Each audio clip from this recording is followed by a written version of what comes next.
Dear student, welcome back. और political science की इस लेक्चर सीरीज में आज हम डिस्कस करेंगे Marxian perspective of a state.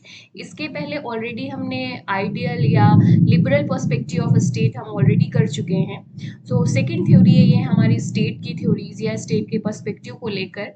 तो अगर आपने liberal perspective of a state नहीं देखा है, जो liberal individualistic perspective of a state है, तो उसको जाकर देख सकते हो, प्लेलिस्ट में पड़ी होगी।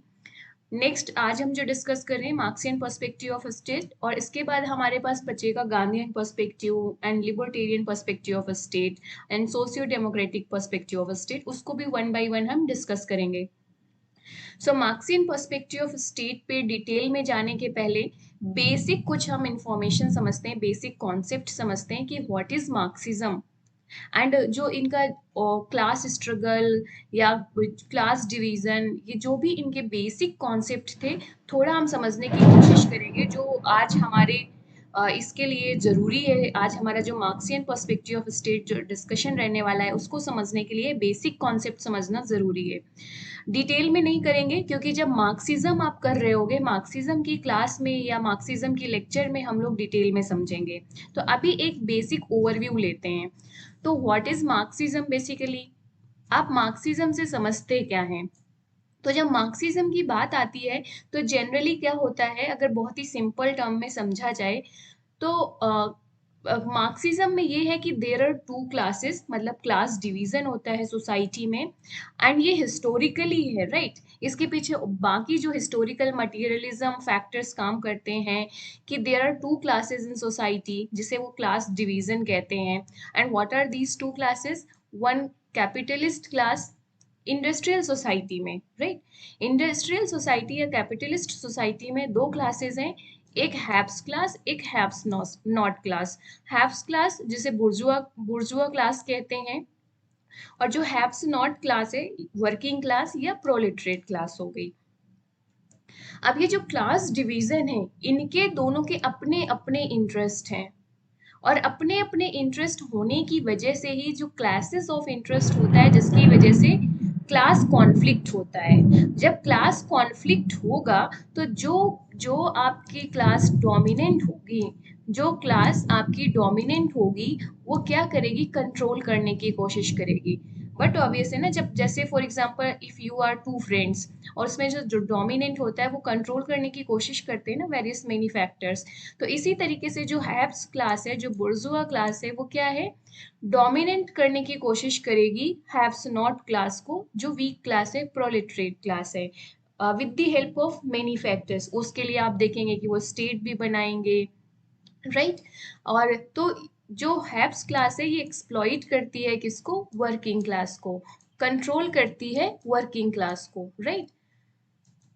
Just a second, it's not ideological guys. So basically control करती है किसको?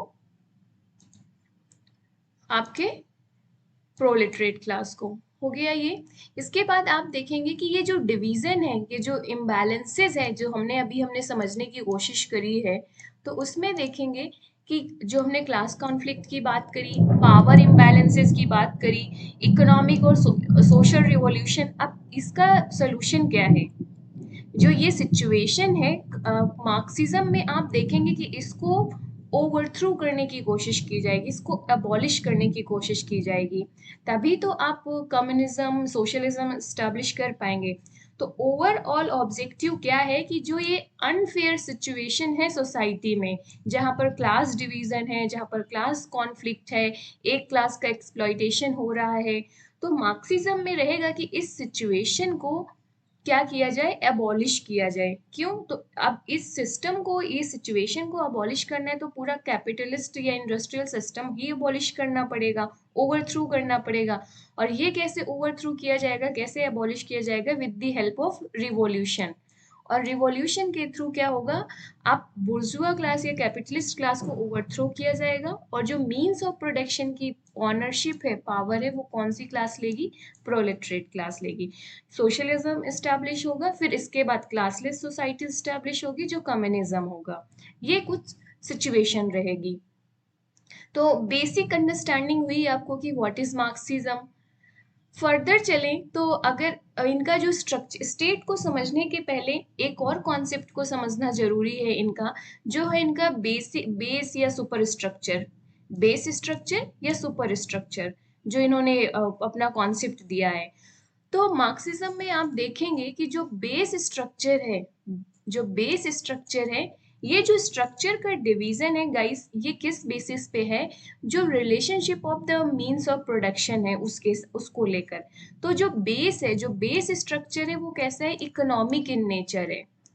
और ये बेस स्ट्रक्चर कैसे तय होता है, कैसे डिसाइड होता है? Means of ownership of the means of production होगी उसके बेसिस पे। और ये बेस ही डिसाइड करेगा कि सुपर स्ट्रक्चर कैसा होगा। सुपर स्ट्रक्चर में कैसे क्या चीजें आएंगी आपकी? स्टेट हो गया आपका, रिलीजन हो गया जैसे चर्च हो गया आपका, सोसाइटी हो गई, सोसाइटी के अदर इंस्टीट्यूशंस हो गए, एजुकेशनल इंस्टीट्यूशन, कल्चरल इंस्टीट्यूशंस, ये सारी चीजें आ जाएंगे। सो इकोनॉमिक रिलेशन, बेसिकली जो इकोनॉमिक रिलेशन है जो बेस स्ट्रक्चर में आते हैं, these determine the social relations and social institutional practices, जिन्हें हम सुपर स्ट्रक्चर कहते हैं। तो कैपिटलिस्ट सिस्टम में, मार्क्सिज्म में क्या माना जाता है कि जो ये बेस स्ट्रक्चर है जिसमें इकोनॉमिक रिलेशन आते हैं, मींस ऑफ ऑनरशिप और मींस ऑफ प्रोडक्शंस आते हैं, ये क्या है? ये डिसाइड करते हैं अदर सोशल रिलेशन या अदर सोशल इंस्टीट्यूशनल प्रैक्टिसेस, जिन्हें हम सुपर स्ट्रक्चर कहते हैं। सुपर स्ट्रक्चर में आपकी क्या चीजें आएंगी? स्टेट हो गया, रिलीजन हो गया, सोशल या कल्चरल प्रैक्टिसेस होंगी, वो किस तरीके की होंगी। तो जैसे अभी अगर आपको नहीं समझ में आया तो बेसिक एग्जांपल अगर हम इसे लेकर समझें, तो जैसे मार्क्सिज्म का ही लेते हैं, तो जो बेसिक स्ट्रक्चर, जो बेस स्ट्रक्चर है, जो ownership of the means of production है, यहाँ पर कैसे, ये कैसा है? कैपिटलिस्ट सोसाइटी है यहाँ पर। मतलब जो बेस स्ट्रक्चर, जो इकोनॉमिक रिलेशन है, वो कैसे है? कैपिटलिज्म है। तो कैपिटलिज्म जो है वो कैसे डिसाइड करता है कि सुपर स्ट्रक्चर को कैसे डिसाइड करेगा कि वहां पर एक स्टेट होगा, और वो स्टेट क्या होगा? आर्टिफिशियल सेटअप होगा। आर्टिफिशियल सेटअप क्यों है? क्योंकि जो जो कैपिटलिस्ट क्लास है उसके इंटरेस्ट को प्रोटेक्ट कर रही है वो, राइट। तो ये कुछ इनका सुपर स्ट्रक्चर और बेस स्ट्रक्चर का जो कॉन्सेप्ट है वो ये हो गया। सिंपल सा आपको ये समझना है कि जो इकोनॉमिक रिलेशन है जिसे बेस स्ट्रक्चर कहते हैं, इकोनॉमिक रिलेशन को बेस स्ट्रक्चर कहते हैं। तो इकोनॉमिक रिलेशन डिटरमाइन करते हैं सोशल रिलेशन को एंड सोशल इंस्टीट्यूशनल प्रैक्टिसेस, जिन्हें हम सुपर स्ट्रक्चर कहते हैं। Simple meaning is this. Okay, तो अगर आपने ये समझ लिया है, तो अब जब बेस, स्वाभाविक सी बात है, स्टेट को समझने के पहले एक डायमेंशन और समझो यहाँ पर। जब आपने देखा कि जो बेस स्ट्रक्चर, जो इकोनॉमिक रिलेशन है, वही आपका डिटरमाइन कर रहा है सोशल रिलेशन को, तो जो इकोनॉमिक रिलेशन जो यहाँ पर डोमिनेट करेगा, इकोनॉमिक रिलेशन में जो लोग या बेस स्ट्रक्चर में जो लोग डोमिनेट करेंगे, बट ऑब्वियस है उन्हीं के विचार सुपर स्ट्रक्चर या सोशल रिलेशन में भी डोमिनेट करेंगे। छोटी सी चीज समझते हैं, मान लीजिए आप एक गांव में रह रहे हैं, ओके। गांव में एक दो फैमिली हैं जो डोमिनेट करती हैं उस गांव में। कैसे?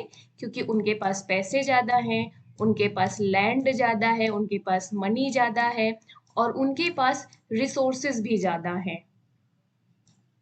ठीक है, दो तीन फैमिली गांव में है। तो जब वो इकोनॉमिक रिलेशन को डोमिनेट कर रहे हैं, इकोनॉमिक रिलेशन मतलब उनके पास लैंड ज्यादा है, उनके पास पैसे ज्यादा हैं, उनके पास रिसोर्सेज ज्यादा हैं, तो उनके पास गाड़ियां हैं, एवरीथिंग, उनके पास जानवर ज्यादा हैं, राइट, गाय भैंसे ज्यादा हैं, तो वो इकोनॉमिक रिलेशन में डोमिनेट कर रहे हैं। तो आप देखोगे डायरेक्टली या इनडायरेक्टली कहीं ना कहीं उस पूरे गांव के जो सोशल रिलेशन होंगे उसको भी वो डोमिनेट करेंगे। कैसे? जब जब जो बाकी जो छोटे लोग होंगे गांव में, आप देखेंगे कि उनको कोई डिसीजन लेना होगा तो वो कहाँ जाएंगे? इनके पास पूछने। इनको पैसे हेल्प चाहिए होगा तो कहाँ जाएंगे? इनके पास जाएंगे। और इन रिटर्न जब इनको कोई काम होगा तो अपना काम तो इन्हीं से लेगा ना, और इसी तरीके से उन्हें एक्सप्लॉइट करेंगे, फ्री सर्विसेज लेंगे, फ्री रिसोर्सेज लेंगे। सेम कॉन्सेप्ट यही लागू होता है मार्क्सिज्म में। अब जब स्ट्रक्चर सुपर स्ट्रक्चर की बात करते हैं, स्टेट की बात करते हैं, तो फर्दर हम स्टेट में देखेंगे कि किस तरीके से ये जो सुपर स्ट्रक्चर है जिसमें स्टेट भी एक कंपोनेंट है, ये कैसे इसको एक इंस्ट्रूमेंट के रूप में बनाया था कैपिटलिस्ट क्लास ने अपने इंटरेस्ट को प्रोटेक्ट करने के लिए। Got it? तो अगर अभी बेसिक आइडिया लग गया होगा तो हम फर्दर चलते हैं डिटेल में अपना समझने कि इनका जो ओरिजिन ऑफ द स्टेट कैसे है। और इसके बाद अगर हम इसे और समझने की कोशिश करें, मार्क्सिज्म का मेन मैंने समझा दिया आपको कि व्हाट इज मार्क्सिज्म, और जो इनका स्ट्रक्चर, बेस स्ट्रक्चर और सुपर स्ट्रक्चर का कॉन्सेप्ट है वो भी मैंने एक्सप्लेन कर दिया। फर्दर आप देखेंगे कि मार्क्सिज्म में आपको और भी बहुत सारे कॉन्सेप्ट पढ़ने को मिलेंगे, जैसे कि की कॉन्सेप्ट क्या है मार्क्सिज्म में, इकोनॉमिक बेस हमने समझ लिया, सुपर स्ट्रक्चर हमने समझ लिया जिसमें आपका स्टेट आ जाता है। इसके बाद हमने प्रोलेटरेट क्लास समझ ली। प्रोलेटरेट क्लास कौन सी है? वर्किंग क्लास है, जो सिर्फ वर्कर्स हैं, उनके पास ऑनरशिप नहीं है मीन्स ऑफ प्रोडक्शन की। मीन्स ऑफ प्रोडक्शन का यहाँ क्या मतलब है? जैसे कि लैंड, फैक्ट्रीज, टूल्स, मशीन्स, इन सब की ऑनरशिप किसके पास है? जो बुर्जुआ क्लास है आपकी, जो हैव्स क्लास है वो। अब क्लास पोलराइजेशन मतलब वही क्लास डिवीजन है कि there is a fundamental division between bourgeoisie class and working class. False consciousness आपने पढ़ा होगा मार्क्सिज्म में कि आइडियोलॉजी जो है उसको मार्क्सिज्म में फॉल्स कॉन्शियसनेस कहा गया है। इसके बाद बुर्जुआइज क्लास आप देखेंगे कि मार्क्सिस्ट फिलॉसफी में बुर्जुआइज क्लास कौन सी है? वो सोशल क्लास है जो मीन्स ऑफ प्रोडक्शन की ऑनरशिप रखती है। उनके पास लैंड की ऑनरशिप है, उनके पास रिसोर्सेज की ऑनरशिप है, उनके पास टूल्स, मशीन, फैक्ट्रीज, इनकी ऑनरशिप है। नेक्स्ट कॉन्सेप्ट है एलिनेशंस की, कि किस तरीके से ये जो मैकेनिस्टिक है part of the social class है, एक पर्सन को एलिनेट करती है अपनी ह्यूमैनिटी से। ये भी एक अलग कॉन्सेप्ट है। कैपिटलिज्म, कैपिटलिज्म क्या है? एक इकोनॉमिक सिस्टम है that is based on the private ownership of the means of production, और उसका ओवरऑल गोल क्या है? सरप्लस प्रॉफिट क्रिएट करना। मीन्स ऑफ प्रोडक्शन जैसे कि मैंने अभी बताया, फैक्ट्रीज, मशीन हो गई, टूल्स हो गए, लैंड हो गए, जिनके थ्रू हम वेल्थ प्रोड्यूस करते हैं, वेल्थ जनरेट करते हैं। और सोशल डिवीजन ऑफ लेबर, तो some form of labour cooperate due to technical necessity. हाँ, सोशल डिवीजन ऑफ लेबर, तो ये हायरार्की आपको मैंने बताई हैव्स एंड हैव्स नॉट की। आइडियोलॉजी, तो ये फॉल्स कॉन्शियसनेस मार्क्सिज्म में इसे बोला गया है। तो ये कुछ बेसिक की कॉन्सेप्ट है मार्क्सिज्म के। अब जब मार्क्सिज्म को हम इसका कॉन्सेप्ट डिस्कस करेंगे तब डिटेल में हम इन सारे कॉन्सेप्ट को लेंगे। अभी बेसिक इतना था। तो इतना समझने के बाद अब हम अपने मेन डिस्कशन में चलते हैं, जो है Marxist perspective of state. Main हम डिस्कस करेंगे स्टेट को लेकर मार्क्सिज्म में क्या विचार हैं।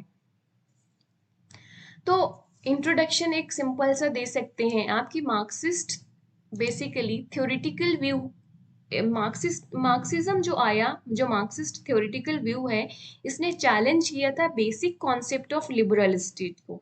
लिबरल स्टेट में आपने क्या देखा था? सोशल कॉन्ट्रैक्ट थ्योरी, जहां पर और भी बहुत सारे जो इनके कॉन्सेप्ट थे जिसके through state came into the existence, ये सारी चीजें।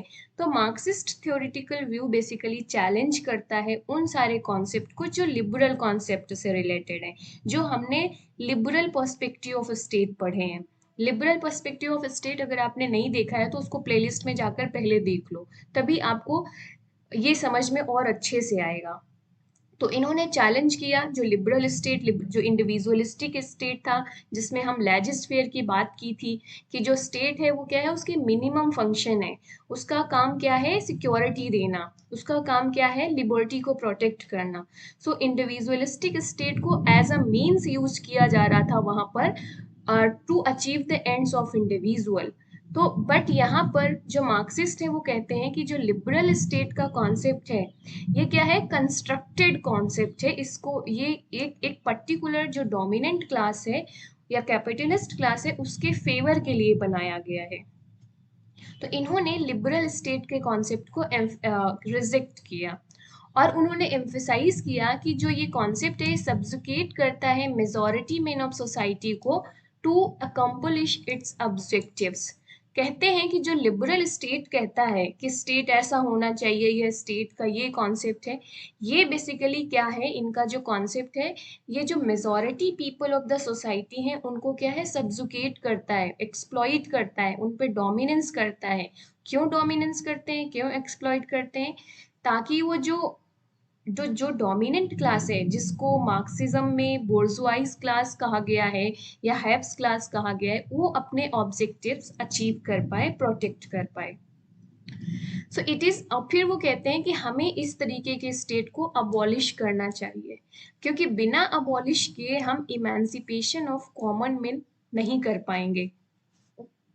सो अगर कॉमन मैन का इमेंसिपेशन करना है तो हमें इस सिस्टम को अबॉलिश करना होगा, राइट? तो every state is a tyranny and it is said that every state is forced by extra moral, extra legal forces.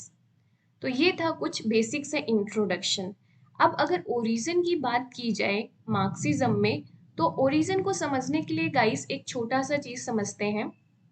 जो मार्क्सिज्म में हिस्टोरिकल मटेरियल एनालिसिस किया गया है उसके बेसिस पे, तो जो मार्क्सिस्ट के सपोर्टर हैं, चाहे वो कार्ल मार्क्स, एंगल्स या लेनिन, सी मार्क्सिज्म का मतलब सिर्फ कार्ल मार्क्स के विचार नहीं होता है। पहली बात तो ये आप लोग ध्यान रखना कि मार्क्सिज्म लिखने को आया तो सिर्फ आप कार्ल मार्क्स लिख करो। मार्क्सिज्म एक एक तरीके का एक आप स्कूल ऑफ थॉट है जिसमें बहुत सारे थिंकर्स हैं। मार्क्सिज्म एक स्कूल ऑफ थॉट है और इस उस स्कूल ऑफ थॉट से बहुत सारे स्कॉलर्स बिलोंग करते हैं, जैसे कार्ल मार्क्स, एंगल्स हो गया, आपका लेनिन हो गया।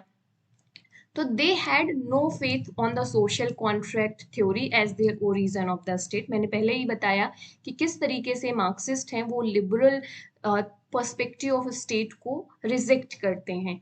तो ये इनका ओरिजिन की जब बात आती है ना, स्टेट ओरिजिन की, तो इसके लिए वो जो सोशल कॉन्ट्रैक्ट थ्योरी है ओरिजिन ऑफ द स्टेट को, उसको रिजेक्ट करते हैं। एंड इनका जो, अब इसको रिजेक्ट करेंगे तो अपना व्यू देंगे ना कि कैसे state came into the picture, state origin में कैसे आया। सो दे हैव ऑब्जर्व दैट कि origin from a materialistic view point.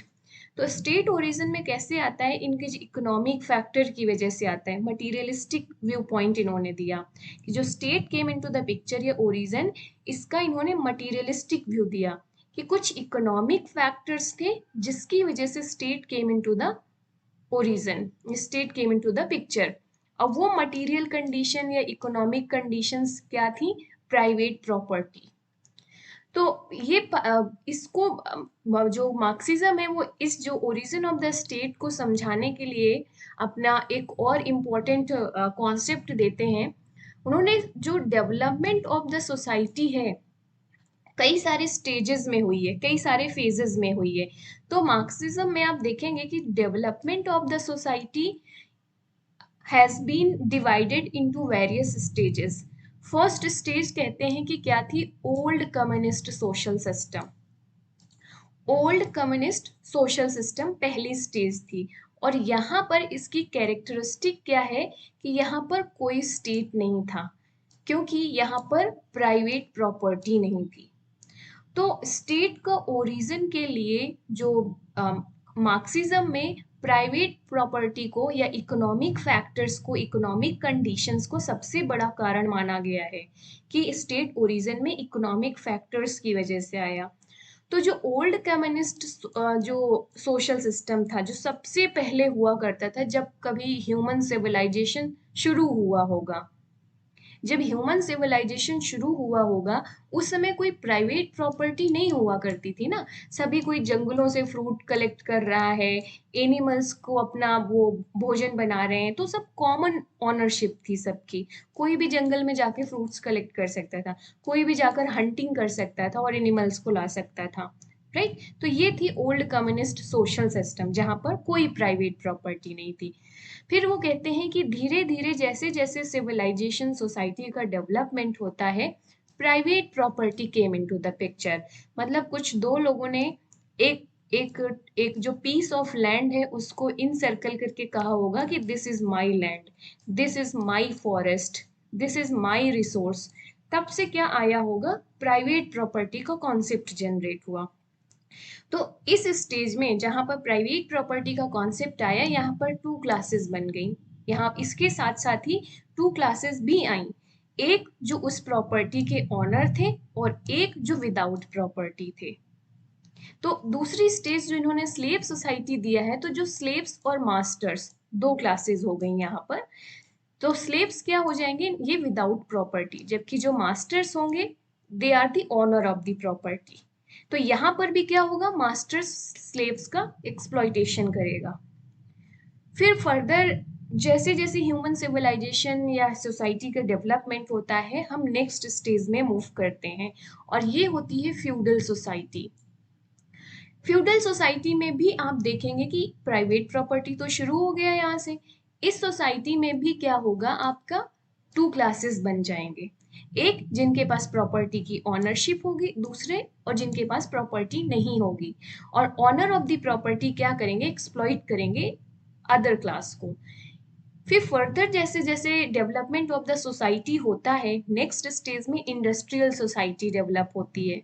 जैसे जो मॉडर्न इंडस्ट्रियल रिवॉल्यूशन के बाद से आप देखेंगे कि इंडस्ट्रियल सोसाइटी डेवलप होती है, जहां पर आप देखेंगे कि फैक्ट्री सिस्टम आता है, मैकेनाइजेशन होता है, जो प्रोडक्शन है उसका। तो यहाँ पर इस इंडस्ट्रियल सोसाइटी को कैपिटलिस्ट सोसाइटी भी कहा जाता है। यहाँ पर भी दो क्लासेस हैं भाई, एक हो गई बुर्जुआइज क्लास और दूसरी हो गई वर्किंग क्लास, जिसे प्रोलेटरेट क्लास कहते हैं। तो ownership of the private property या रिसोर्सेज किसके पास है, जो हैव्स क्लास है, जो बुर्जुआइज क्लास है। दूसरी के पास जो वर्किंग क्लास है, उसके पास ऑनरशिप नहीं है, दे आर विदाउट प्रॉपर्टी। तो ये ओरिजिन ऑफ द स्टेट में आप देखेंगे कि किस तरीके से सोसाइटी का डेवलपमेंट हुआ है। और private property is the basic factor for the origin of the state. Private property को ही इकोनॉमिक कंडीशंस या मटेरियल कंडीशंस कहा गया मार्क्सिज्म में। Getting it. तो ये रहा है डेवलपमेंट ऑफ द सोसाइटी। तो डेवलपमेंट ऑफ द सोसाइटी के जो स्टेजेस हैं मार्क्सिज्म में, होप सो आपको समझ में आया होगा। तो मार्क्सिज्म का क्या है, मार्क्सिज्म में आप देखेंगे कि जो हमने ये डेवलपमेंट समझा, तो मार्क्सिज्म में कहा गया कि जो ये ओल्ड कम्युनिस्ट सोशल सिस्टम था, ये बेटर था। यहाँ पर क्या था, कॉमन ओनरशिप थी, और यहाँ पर एक्सप्लॉइटेशन नहीं हो रहा था किसी का। तो यही अब ये कहेंगे कि हमें इस इंडस्ट्रियल सोसाइटी को अबॉलिश करना है, इसको चेंज करना है किसमें, सोशल सिस्टम में, सोशल सोसाइटी पे, सोशलिस्ट सोसाइटी पे। और हमें ये जो इंडस्ट कैपिटलिस्ट सिस्टम है, इसे एबॉलिश करके क्या लाना है, सोशलिज्म देन कम्युनिज्म, जो लगभग लगभग किसके इक्विवेलेंट होगा, इस सिस्टम के, जहां पर क्लास डिवीजन नहीं होगा, जहां पर क्लास कॉन्फ्लिक्ट नहीं होगा, जहां पर ये जो ownership of the means of production है वो कुछ पर्टिकुलर लोगों के हाथ में नहीं होगा, जहां पर स्टेट नहीं होगा। तो ये ओवरऑल ऑब्जेक्टिव है, और इसी के लिए ये किसके थ्रू होगा, रिवॉल्यूशन के थ्रू होगा। तो conflict between these these classes, जो क्लास डिवीजन है, यहाँ पे प्रॉपर्टी ऑनर्स क्या करेंगे, सब्जुकेट करेंगे दूसरी क्लास को जो विदाउट प्रॉपर्टी है। System of private property worked as a potential cause of the rise of the state. जो प्राइवेट प्रॉपर्टी का जो सिस्टम आया, यही एक पोटेंशियल कॉज बनता है राइज ऑफ द स्टेट के लिए। और कैसे पोटेंशियल फैक्टर बना, क्योंकि जिनके पास ऑनरशिप है, जो ऑनर्स है प्राइवेट प्रॉपर्टी को, उनको इनसिक्योरिटी होती रहती है हमेशा कि हमारी प्रॉपर्टी कहीं कोई ले ना ले। और इस सिक्योरिटी के लिए ही अपनी इस जो ये इनसिक्योरिटी थी, इसको दूर करने के लिए, अपनी प्राइवेट प्रॉपर्टी को सुरक्षित करने के लिए, सिक्योर करने के लिए, उन्हें एक सुपर पावर की नीड फील होती है, requirement of the super power उन्हें फील होता है। और ये वो कैसे करते हैं, और इसी तरीके से स्टेट एग्जिस्टेंस में आता है। स्टेट अब समझ में आया आपको कि मार्क्सिज्म में स्टेट एग्जिस्टेंस में कैसे आया। क्यों स्टेट क्या है, आर्टिफिशियल है। और ये आर्टिफिशियल मतलब एक मतलब पूरा सोचा समझा मतलब सोच समझने के बाद ही एक इंस्टीट्यूशन बनाया गया था। और उसका ऑब्जेक्टिव था कि जो ये डोमिनेंट क्लास है, जो ऑनर क्लास है, owner of the private property है, जिस जो ऑनर्स है उनको सिक्योरिटी प्रोवाइड करेगा। तो ऑनर्स ऑफ प्राइवेट प्रॉपर्टी को सिक्योरिटी देने के लिए स्वाभाविक सी बात है दूसरी क्लास का एक्सप्लॉइटेशन होगा, सब्जुगेशन होगा, ये सारी चीजें चलेंगी।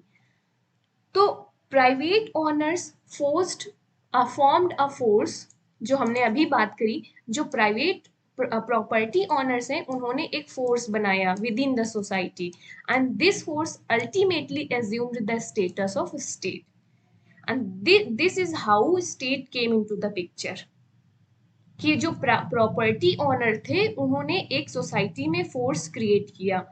क्यों फोर्स क्रिएट किया? ताकि उनकी प्रॉपर्टी को वो सिक्योरिटी प्रोवाइड कर सके। और इस तरीके से यही फोर्स सोसाइटी में स्टेट का स्टेटस ले लेती है। तो ये आप होप सो आपको समझ आया ओरिजिन ऑफ द स्टेट। अगर कोई कंफ्यूजन है कमेंट इन द मुझे कमेंट करना कमेंट बॉक्स में। फर्दर चलते हैं, अब हम समझते हैं कि Marxian perspective of the state के फीचर्स क्या हैं। हमने ओरिजिन ऑफ द स्टेट समझ लिया, हमने मार्क्सिज्म के बेसिक कॉन्सेप्ट भी समझ लिए।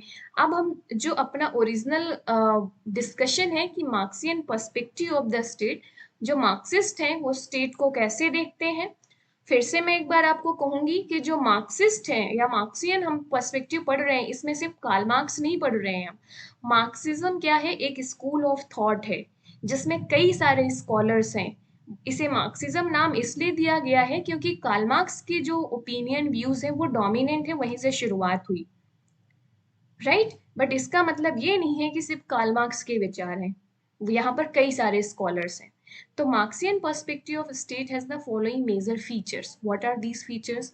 पहला, कि जो सोसाइटी एंड स्टेट है, these are two distinct realities and types of society explain the type of state could over there. किस तरीके का होगा, जैसे जो डिफरेंट स्टेजेस पढ़े ना हमने कि कैसे कैसे सोसाइटी डेवलप हुई है, उसी तरीके से वहां पर सोशल रिलेशन रहे हैं।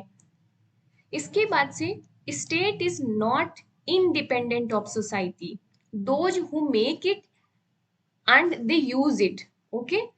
State is a means for the fulfillment of ends of those who control the society।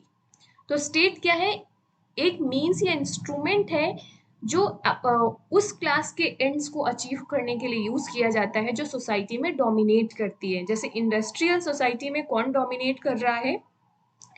आपकी बुर्जुआज क्लास। आपके जो आपने स्लेव सोसाइटी में, फिर फ्यूडल सोसाइटी में कौन डोमिनेट कर रहा है? तो उनके लिए वो एक इंस्ट्रूमेंट हो जाएगा। State being the product of class society, तो स्टेट क्या है? प्रोडक्ट है क्लास सोसाइटी का, और डोमिनेंट क्लास इसको एग्जिस्टेंस में लेकर आती है। तो and therefore economically dominant class है, वो इसको कैसे यूज करेगी? As an instrument of exploitation. और एक्सप्लॉइट किसका होगा, एक्सप्लॉइटेशन किसका होगा? इकोनॉमिकली वीकर क्लास का। सो स्टेट क्या है? Engine of the class rule, जो डोमिनेंट क्लास है। फिर further, state is a basically N instrument of class domination. हमने समझ ही लिया कि कैसे ये बुर्जुआइज क्लास इसको अपने इंस्ट्रूमेंट के रूप में यूज करती है to exploit the working class. जिससे कि अब क्यों एक्सप्लॉइटेशन क्यों होता है? सिंपल सी बात है, to maximize the profit, to create the surplus value. आप सिंपल सा एक्सप्लॉइटेशन का मतलब ये समझो कि कोई फैक्ट्री ओनर वर्कर से 5 घंटे काम कराता है, बट अगर उसको एक्सप्लॉइट करना है और इसके लिए 100 रुपए देता है, ठीक। लेकिन एक्सप्लॉइटेशन करेगा तो क्या करेगा? उससे कहेगा नहीं तुम 8 घंटे काम करो, पे वो देगा 100 रुपए ही, बट 3 घंटे एक्स्ट्रा काम कराया, तो 3 घंटे में एक्स्ट्रा वेल्थ जनरेट हुई कि नहीं हुई, बट इस वो सरप्लस वैल्यू हो गई। और जबकि उसको वेजेस दे रहा है 100 रुपए ही 5 घंटे के बराबर, तो ये क्या हुआ, एक्सप्लॉइटेशन हुआ। और इस एक्सप्लॉइटेशन से ही जो वेल्थ जनरेट होती है उसे सरप्लस वैल्यू कहा, मार्क्सिज्म में कहा जाता है। और उस सरप्लस वैल्यू को रखता कौन है, जो ऑनर्स होते हैं, वो जो बुर्जुआइज क्लास है वो रखते हैं। जबकि मार्क्सिज्म में कहा गया कि उसमें हक किसका है, वर्किंग क्लास का। ये एक्सप्लॉइटेशन, एक्सप्लॉइटेड क्लास, ये पूरा मीनिंग है इसका। Got it? तो dictatorship of proletariat is abolition of the opposing antagonistic class. तो ये कहते हैं कि इस तरीके के सिस्टम को पूरा हमें क्या करना है, मार्क्सिज्म में अबॉलिश करना है, ओवरथ्रू कर देना है। तो कैपिटलिस्ट सिस्टम को करके, ओवरथ्रू करके रिमूव करेंगे हम रिवॉल्यूशन के थ्रू। और रिवॉल्यूशन के एक अपने आप में बड़ा चैप्टर है गाइस, वो हम अलग से डिस्कस करेंगे जब हम मार्क्सिज्म डिस्कस करेंगे। तो उनका जो रिवॉल्यूशन का कॉन्सेप्ट है उसको डिटेल में करेंगे।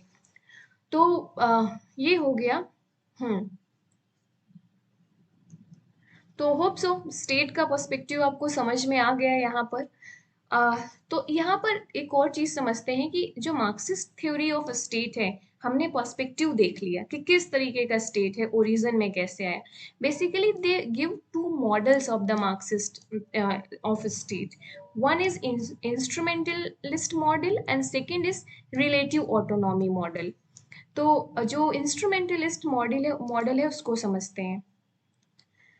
तो इंस्ट्रूमेंटलिस्ट मॉडल में सिंपल सी बात ये कही जाती है कि जो स्टेट है उसको यूज किया जाता है as an instrument for the fulfilment of the interest of particular class. और वो पर्टिकुलर क्लास कौन सी है, बुर्जुआइज क्लास। और इस जो इंस्ट्रूमेंटलिस्ट मॉडल है इसको कौन कौन रिप्रेजेंट करता है, कार्ल मार्क्स और एंगल्स हो गए, राल्फ मिलीबंद हो गए, आपके सैंडरसन्स हो गए, एवेनेरी हो गया, और इवन लेनिन ने भी इसे सपोर्ट किया है। इंस्ट्रूमेंटलिस्ट मॉडल का सिंपल सा मीनिंग ये है कि स्टेट का यूज किया जाता है एक इंस्ट्रूमेंट के रूप में to defend the economic interest of the dominant class. Simple सी बात ये है। रिलेटिव ऑटोनॉमी जो मॉडल है मार्क्सिज्म में, उसमें क्या है कि ऐसा नहीं है कि स्टेट हमेशा जो डोमिनेंट क्लास है उसके ही फंक्शन, उसके ही हिसाब से काम करे, या उसका ही सेल्फ इंटरेस्ट हमेशा सिक्योर करे। ये इस चीज को नहीं मानते। दो की रिलेटिव ऑटोनॉमी के जो सपोर्टर हैं, वो ये कहते हैं कि हाँ, क्लास का सॉरी स्टेट का यूज होता है to secure the self interest of the dominant class, but हमेशा ऐसा नहीं होता है। तो रिलेटिव ऑटोनॉमी वो उस कंडीशन का नाम देते हैं जब स्टेट इंडिपेंडेंट फंक्शन करता है। सो रिलेटिव ऑटोनॉमी क्या है, वो कंडीशन है, वो सर्कमस्टेंसेज है जब स्टेट इंडिपेंडेंट फंक्शनिंग परफॉर्म करता है, मतलब away from the influence of the economically dominant class. Right? So therefore the word relative autonomy does not mean that state always act independent. No, but there are some times, there are some situations where state act as an independent to the dominant class. तो यहाँ पर क्या हो जाएगा, आपका relative autonomy हो जाएगा। तो अगर हम इसे समराइज करें मार्क्सिस्ट पर्सपेक्टिव का को, तो उस समराइज करने के पहले मैं एक ओवरव्यू दूंगी जो मैंने अभी तक हम लोगों ने ऊपर पढ़ा। तो मार्क्सिज्म में जो स्टेट पर्सपेक्टिव है उसमें सबसे पहले बेसिक कॉन्सेप्ट याद की रखना होगा कि किस तरीके से सोसाइटी में टू एंटागोनिस्टिक क्लासेस हैं, एक हैव्स क्लास, एक हैव्स नॉट क्लास, और उनके बीच में क्लास कॉन्फ्लिक्ट है जिसकी वजह से ही सोसाइटी में प्रॉब्लम्स हैं। ओके तो इसी का सोल्यूशन मार्क्सिज्म में इसी का सोल्यूशन ढूंढा गया, और इसका सोल्यूशन ये पाया गया कि हमें ये क्लास डिवीजन को खत्म करना होगा, हमें ये क्लास कॉन्फ्लिक्ट को खत्म करना होगा। और ये कैसे खत्म होगा, जब हम रिवॉल्यूशन लाएंगे और इस सिस्टम को अबॉलिश कर देंगे और एक हम क्लासलेस सोसाइटी स्टैब्लिश करेंगे। तो जब क्लासलेस सोसाइटी होगी तो वहां पर कोई ऐसा डिवीजन नहीं होगा, कॉन्फ्लिक्ट नहीं होगा, क्लैशेस या जो ये ओवरलैपिंग ऑफ इंटरेस्ट नहीं होगा, तो वहां पर common ownership of the means of production होगी इकोनॉमिक रिसोर्सेज की। गेटिंग इट, ये ओवरऑल एम एंड ऑब्जेक्टिव था। फिर हमने स्टेजेस पढ़े इनके कि सोसाइटी का डेवलपमेंट किन किन स्टेजेस में हुआ। तो पहले आपने देखा कि कम्युनिज्म, ओल्ड कम्युनिज्म था जहां पर कोई भी ऐसा प्राइवेट ओनरशिप नहीं थी, प्राइवेट प्रॉपर्टी नहीं थी। इसके बाद दैट वो कैसे फर्दर जाता है स्लेव सोसाइटी में, देन फिर आपका जाएगा फ्यूडल सोसाइटी में, देन इंडस्ट्रियल सोसाइटी में, हमने जो ऊपर देखा। इस तरीके से वो आगे बढ़कर किस तरीके से इंडस्ट्रियल सोसाइटी में प्रॉब्लम्स क्रिएट हुई और हमें फिर से उस ओल्ड कम्युनिज्म की तरफ जाना होगा, ये मेन था। और स्टेट जो है वो जो हमेशा से डोमिनेंट क्लास होगी, उसने अपने इंटरेस्ट को सिक्योर करने के लिए स्टेट को बनाया। अपने इंटरेस्ट को सिक्योर करना जैसे अपनी प्राइवेट प्रॉपर्टी को सिक्योर करना, उसके लिए स्टेट को एज अ फोर्स क्रिएट किया गया, जिसके थ्रू जो इकोनॉमिकली वीकर सेक्शन है, जो जिनके पास प्राइवेट प्रॉपर्टी नहीं है, उनको कंट्रोल किया जा सके। राइट, ओवरऑल ये था। और अगर आपको मार्क्सिज्म में एक पूरा अलग से लेक्चर चाहिए जिसमें हम पूरा कंप्लीट मार्क्सिज्म को समझें, उनका class conflict, class division, historical materialism, dialectism, और इसके बाद से उनका स्टेट हो गया। आज तो हमने स्टेट के बारे में खैर ऑलमोस्ट पढ़ लिया। इसके बाद से अदर जो कॉन्सेप्ट है मार्क्सिज्म के, अगर जैसे एलिनेशन का कॉन्सेप्ट हो गया, इसका डिटेल अगर चाहिए आपको मार्क्सिज्म में, तो let me know into the comment box. मुझे कमेंट में बताना कि आपको चाहिए इस पर वीडियो, तो हम लोग उसको बहुत ही ग्राफिकल रिप्रेजेंटेशन के साथ समझ सकते हैं मार्क्सिज्म को। जनरली मैंने एक स्टूडेंट में टेंडेंसी देखी है कि वो मार्क्सिज्म से बहुत डरते हैं, उन्हें मार्क्सिज्म समझ में भी नहीं आता है क्या Marxism. But trust me guys, बहुत ईजी है, लेकिन अगर उसको आप सिस्टमेटिक तरीके से समझते हो, उसके फंडामेंटल्स को, अगर मार्क्सिज्म के जो फंडामेंटल कॉन्सेप्ट हैं उनको समझ जाओगे, तो मार्क्सिज्म को समझना बहुत आसान हो जाएगा। तो मुझे कमेंट करके ज़रूर बताना, मुझे फीडबैक ज़रूर देना कि आज का लेक्चर आपको कैसा लगा, और फर्दर मार्क्सिज्म में डिटेल वीडियो चाहिए तो भी मुझे बताना। हम लोग एक अलग से मार्क्सिज्म पे वीडियो बनाएंगे डिटेल में, और ये उतना भी टफ नहीं है जितना आप लोग समझते हैं इसे। तो इस लेक्चर को यहीं पर ख़त्म करते हैं। Thanks for watching, see you in the next video. तब तक के लिए bye bye, take care, and yes, keep learning, keep exploring.